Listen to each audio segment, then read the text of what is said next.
Assalamualaikum warahmatullahi wabarakatuh.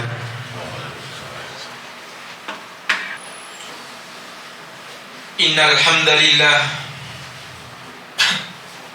nahmaduhu wa nasta'inuhu wa nastaghfiruh wa na'udzu billahi min sururi anfusina wa sayyiati a'malina.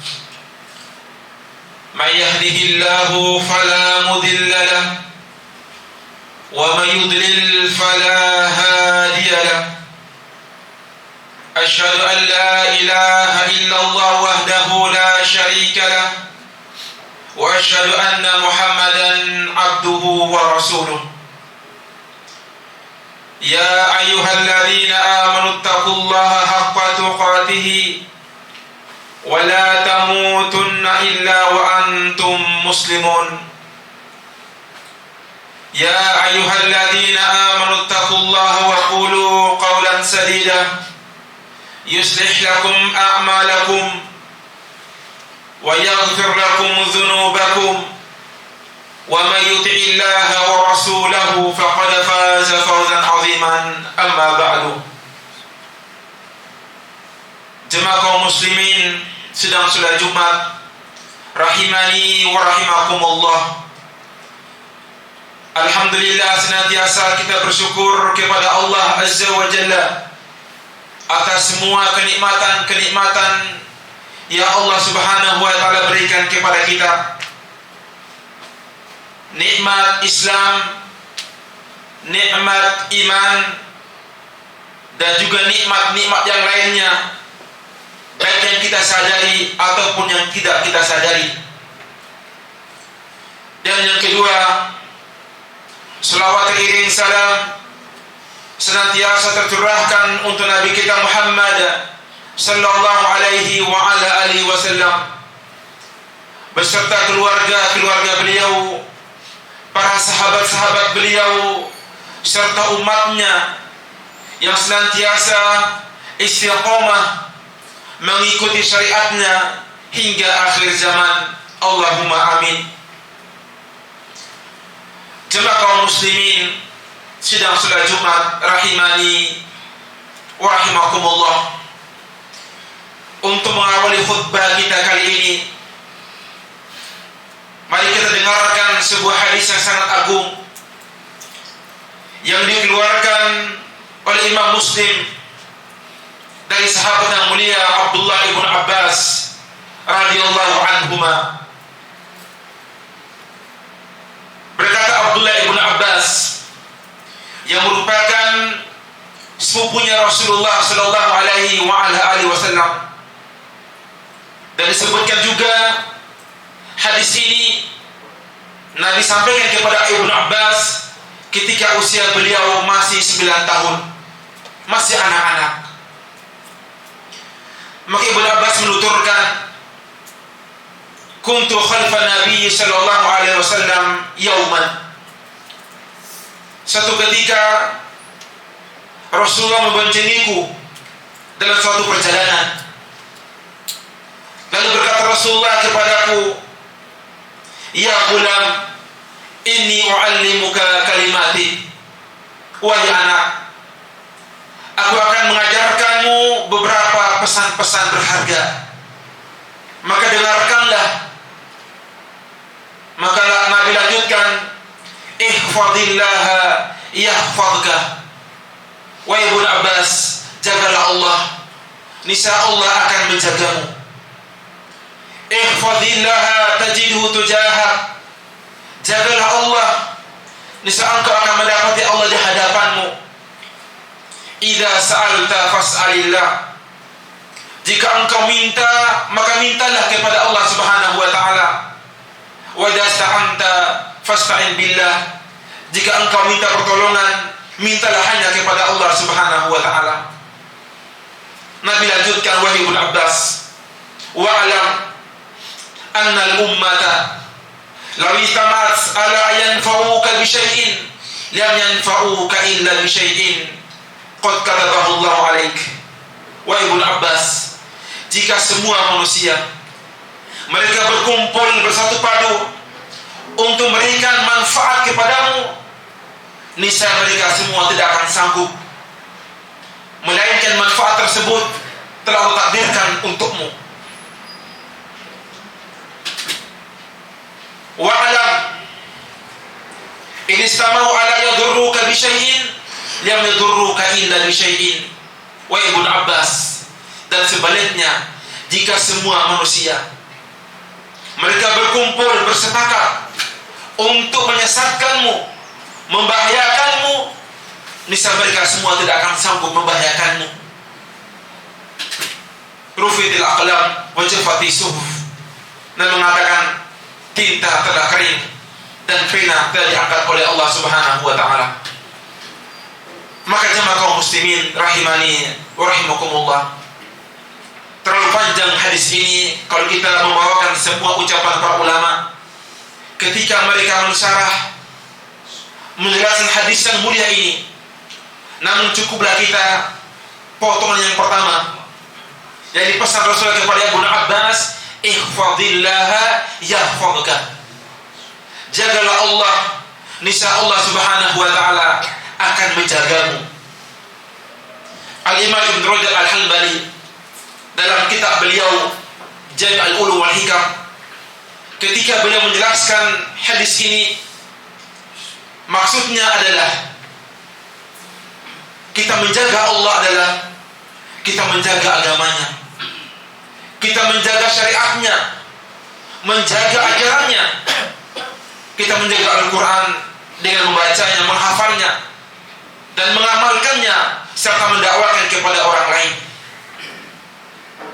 Kita menjaga sholat, kita menjaga puasa, itu bentuk menjaga Allah Subhanahu wa taala. Mengapa jemaah kaum muslimin? Karena Allah Rabbul Alamin tidak butuh kepada makhluk. Allah tidak butuh kepada hambanya. Justru kita yang butuh kepada Allah Subhanahu wa taala. Dan beliau katakan menjaga Allah adalah kita menjaga dari keharaman-keharaman Allah Subhanahu wa taala, dari perbuatan dosa-dosa yang tujuan tersebut jemaah kaum muslimin agar kita diselamatkan oleh Allah baik di dunia ini dan juga di akhirat kelak. Jemaah kaum muslimin rahimani wa rahimakumullah, jika ada orang bertanya kepada kita, kalau kita menjaga Allah Subhanahu wa taala, menjaga agamanya, menjaga syariatnya, apa sih ganjaran? Apa sih janji Allah Subhanahu wa taala kepada hamba-hambanya yang menjaga agamanya? Maka jemaah kaum muslimin rahimani wa rahimakumullah, ingatlah kita hidup di dunia ini cuma sementara. Mungkin paling panjang usia seseorang mungkin 70 tahun ataupun 60 tahun. Nabi kita mengatakan, a'mar ummati baina 60 wa 70 wa aqalla man tazawada dzalik. Usia umatku mungkin 60 tahun ataupun 70 tahun, dan sedikit orang yang melebihi umur tersebut. Maka jemaah kaum muslimin rahimani wa rahimakumullah, ulama kita mengatakan bahwasanya di antara janji Allah Subhanahu wa taala yang Allah berikan kepada orang-orang yang menjaga agamanya, menjaga syariatnya, dan menjauhi larangan-larangannya, yang pertama, Allah menjaga ketika dia di dunia ini. Allah menjaga dirinya, Allah menjaga keluarganya, Allah menjaga hartanya, Allah menjaga istri dan juga anak-anaknya. Ini janji Allah Subhanahu wa taala jemaah kaum muslimin. Mari kita lihat ke belakang. Kisah Nabi Musa alaihissalam dengan Nabi Khidir alaihissalam. Ketika mereka berdua berjalan melewati perkampungan, mereka lelah. Akhirnya mereka minta makanan, minta yakni bekal dari penduduk tersebut. Namun penduduknya tidak berikan kepada mereka makanan ataupun minuman. Maka mereka pun berdua meninggalkan kampung tersebut. Namun tiba-tiba jemaah kaum muslimin, Nabi Khidir alaihissalam melihat yakni ada sebuah rumah yang telah roboh, hancur. Maka Nabi Khidir pun alaihissalam membangun rumah tersebut dalam sekejap, dan tentu atas izin Allah Subhanahu wa ta'ala. Maka berkata Musa, wahai Khidir, jika engkau mau, mintalah upah kepada mereka atas perbuatanmu tersebut, mengembalikan rumah yang telah hancur sebelumnya dan sekarang telah kembali pulih. Maka jemaah kaum muslimin, dengarkan jawaban Nabi Khidir alaihissalam. Ya Allah abadi dalam Al-Quran dan surah Al-Kahfi, Allah berfirman, wa ammal jidaru fakana li ghulamaini yatimaini fil madinah wa kana tahtahu kanzun lahuma wa kana abuhuma saliha. Maka berkata Khidir, wahai Musa, adapun rumah yang roboh tersebut adalah rumah miliknya dua anak yatim di negeri ini. Yang di bawah rumah tersebut ada kanzul lahuma, ada harta peninggalan kedua orang tuanya. Wa kana abuhuma sholiha, disebabkan kedua orang tua ini, anak ini orang tua yang soleh. Fa arada rabbuka, dan Allah Subhanahu wa ta'ala menginginkan untuk mengeluarkan harta ketika usia kedua anak ini telah dewasa. Maka jemaah kaum muslimin rahimani wa rahimakumullah, Imam Al-Qurtubi rahimahullah ta'ala ketika menafsirkan ayat ini, beliau mengatakan ternyata kedua orang tua anak ini orang tua kakeknya yang ketujuh. Subhanallah, Allah menjaga anak cucunya 7 turunan karena kesolehan orang tuanya atau kakeknya. Ini jamaah kaum muslimin janji Allah Subhanahu wa ta'ala bagi kita yang menginginkan agar keluarga kita, istri kita, anak-anak kita, harta kita dijaga oleh Allah Subhanahu wa ta'ala. Maka jagalah Allah Subhanahu wa ta'ala dengan menjaga syariatnya, mengamalkan perintah-perintahnya. Subhanallah jamaah kaum muslimin, kalau kita melihat semua perintah-perintah Allah itu ada batasnya, ada batas kemampuan manusia, dan Allah Subhanahu wa ta'ala tidak pernah merintahkan kewajiban kepada kita melebihi kemampuan kita. Subhanallah. Lihatlah jemaah kaum muslimin, ketika sholat, ketika Allah menyuruh kita untuk sholat dengan berdiri, maka sholat dengan berdiri. Namun ketika tidak mampu, Allah izinkan untuk duduk.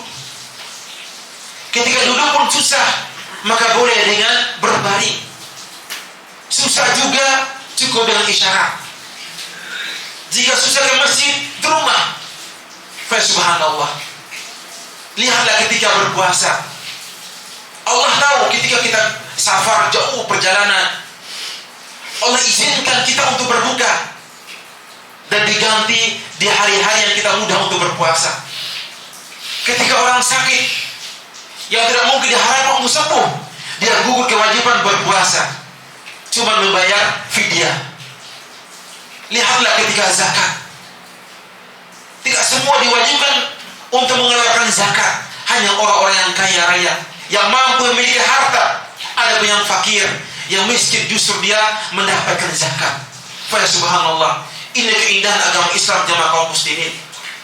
Dan semua beban agama Allah hapus dalam diri seorang muslim dan juga seorang muslimah. Karena Allah pencipta kita, Allah tahu kemampuan kita untuk beribadah kepadanya. Maka jamaah kaum muslimin rahimani wa rahimakumullah, kita berdoa kepada Allah Subhanahu wa ta'ala agar kita dimudahkan untuk mengamalkan perintah-perintah Allah dan menjauhi larangan-larangan Allah Subhanahu wa ta'ala, dengan harapan Allah menjaga diri kita, menjaga harta kita, menjaga keluarga kita yang kita tinggal di rumah tersebut. Aqulu qouli hadza fa astaghfirullah li wa lakum wa li jami'il muslimin fastaghfiru innahu huwal ghafurur rahim.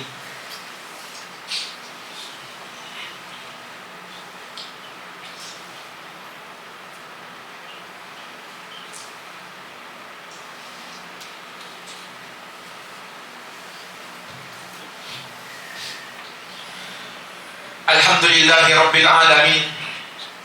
Wassalatu wassalamu ala ashrafil anbiya'i wal mursalin wa ala alihi wa ashabihi ajma'in, amma ba'du. Jemaah kaum muslimin rahimani wa rahimakumullah. Di antara bentuk kita menjaga agama Allah Subhanahu wa taala, kita menjauhi larangan-larangan Allah Subhanahu wa taala. Dan ulama kita jamaah kaum muslimin membuat kaidah bahwasanya semua larangan Allah Subhanahu wa taala pasti berbahaya untuk diri kita, baik untuk akal kita, kesehatan kita, fisik kita, pikiran kita, ataupun darah dan juga harta kita. Dari semua larangan Allah pasti ada hikmahnya. Pasti ada hikmahnya. Lihatlah ketika Allah mengharamkan kita minuman keras, khamar, racun, karena Allah menjaga akal kita, menjaga pikiran kita. Ketika Allah mengharamkan pembunuhan, siapa yang dibunuh dikisos, dihukum, karena Allah menjaga darah kita, menjaga nyawa kita. Ketika Allah mengharamkan mencuri, merampok, karena Allah menjaga harta kita. Dan barang siapa mencuri, dipotong tangannya, ataupun dihukum dengan hukum yang lain. Coba kita renungi jamaah kaum muslimin. Jika di dunia ini tidak ada hukum Allah Subhanahu wa taala, tidak ada keamanan dari pemerintah, apa jadinya kita jamaah kaum muslimin? Yang kuat akan menindas yang lemah, yang kaya akan menyiksa yang miskin. Kenapa? Tidak ada aturannya, tidak ada hukumannya, semua bebas berkuasa. Namun agama Islam jamaah kaum muslimin, ketika Allah menciptakan kita, Allah memberikan kita undang-undang aturan agar kita aman di dunia ini dan juga kelak pada hari kiamat. Maka jamaah kaum muslimin rahimani wa rahimakumullah, sebuah khutbah singkat ini menambah iman kita, kedekatan kita kepada Allah Subhanahu wa taala, agar kita berusaha semampu kita di waktu-waktu yang sempit, sempatkan kita untuk salat, untuk baca Al-Quran, untuk berinfak, sebagai bekal kita nanti ketika kita meninggalkan dunia yang fana ini jamaah kaum muslimin. Rabbana zalamna anfusana fa in lam taghfir lana wa tarhamna lanakunanna minal khasirin. Rabbana hab lana min azwajina wa dhurriyyatina qurrata a'yun waj'alna lil muttaqina imama. Rabbana hab lana min azwajina wa dhurriyyatina qurrata a'yun waj'alna lil muttaqina imama. Allahumma inna nas'aluka ilman nafi'an wa rizqan thayyiban wa 'amalan mutaqabbala. Rabbana zalamna anfusana fa in lam taghfir lana wa tarhamna lanakunanna minal khasirin. Subhana rabbika rabbil izzati amma yasifun wa salamun 'alal mursalin walhamdulillahi rabbil alamin. Faqimus shalah.